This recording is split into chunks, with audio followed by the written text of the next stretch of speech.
রাকিব ও আলিফের ইফতার। একটি ছোট শহরের ধনী পরিবারের এক ছেলে ছিল যার নাম রাকিব। তার পরিবার ছিল অত্যন্ত ধনী এবং প্রতি রোজায় তারা একটি বড় ইফতার আয়োজন করত, যেখানে সুস্বাদু খাবার, ফল এবং মিষ্টি থাকত।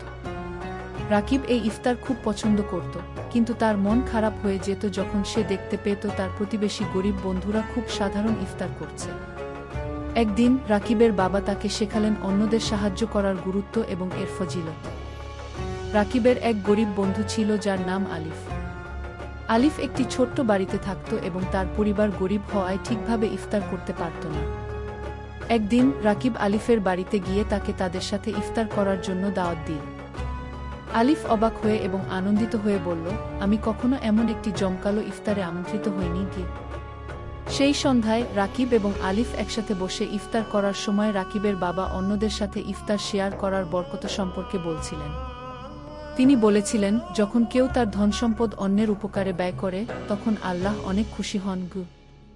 আলিফ সেদিন সত্যিই নিজেকে ধন্য মনে করেছিল, শুধু খাবারের জন্য নয়, বরং তার বন্ধু ও তার পরিবারের মহানুভবতা এবং উদারতার জন্য।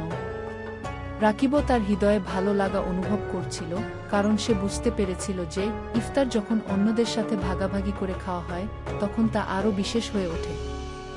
সেই দিন থেকে রাকিব এবং আলিফ ভালো বন্ধু হয়ে গেল এবং রাকিব সর্বদা মনে রাখল যে রমজানের প্রকৃত ফজিলত হল মহানুভবতা, দয়ালুতা এবং অন্যদের প্রতি সহানুভূতি, তাদের অবস্থান যাই হোক না কেন।